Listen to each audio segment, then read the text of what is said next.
ভারত সরকারের উদ্যোগে গাজলে প্রবীণ নাগরিকদের জন্য সহায়ক যন্ত্র বিতরণ এবং স্বাস্থ্য শিবির প্রদান কর্মসূচি আয়োজিত হলো।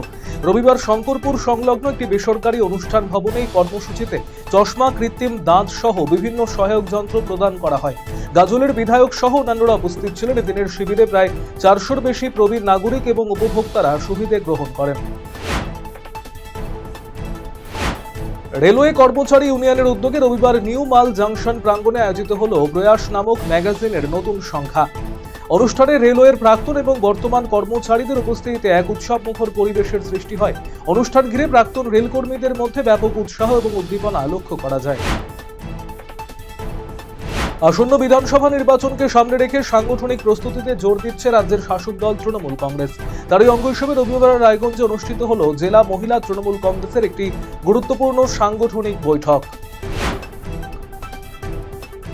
পবিত্র রমজান উপলক্ষে ইফতার এবং দোয়া মাহফিল অনুষ্ঠানে বস্ত্র বিতরণ করা হলো। পাঁশকুড়া ব্লক তৃণমূল আইএনটিটিউসির পক্ষ থেকে এদিন পাঁশকুড়া ব্লকের অন্তর্গত মুরাইল বাজার এলাকায় এই কর্মসূচির আয়োজন করা হয়। এদিন প্রায় 500 জন দুস্থ মানুষদের হাতে শাল তুলে দেওয়া হয়। পাশাপাশি এদিন ইফতার পার্টির আয়োজনও করা হয়।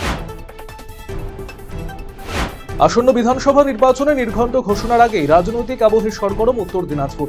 তারই মাঝে জেলা জুড়ে শুরু হয়ে গেল কেন্দ্রীয় বাহিনীর টহলদারি। রবিবার হেমতাবাদ ব্লকের বিভিন্ন প্রান্তে দেখা গেল কেন্দ্রীয় বাহিনীর জওয়ানদের। হেমতাবাদ ব্লক সদর সহ ব্লকের একাধিক এলাকায় রুটমার্চ করেন কেন্দ্রীয় বাহিনী এবং হেমতাবাদ থানার পুলিশ।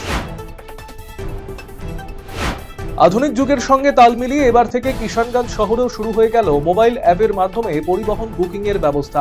স্থানীয় 3 উদ্যোগী যুবক জুবের আলম, আব্দুল আজিজ এবং মাসিদুর আলমের আন্তরিক প্রচেষ্টায় খুলে গেল লয়াল সফরের পরিষেবা। কোচবিহারে বিজেপিতে পরিবর্তন সভায় যোগ দিতে যাওয়ার পথে বলরামপুরে বিজেপি কর্মীদের ওপর হামলা এবং বিজেপি কর্মীর দোকান ভাঙচুরের অভিযোগ উঠল তৃণমূলের বিরুদ্ধে। নাটাবাড়ি বিধানসভা কেন্দ্রের অন্তর্গত তুফানগঞ্জ 1 নম্বর ব্লকের বলরামপুর কাঁঠালতলার ঘটনা। বাগডোগরা বিমানবন্দরে এসে পৌঁছল বিজেপির কেন্দ্রীয় সভাপতি নীতিন নবীন।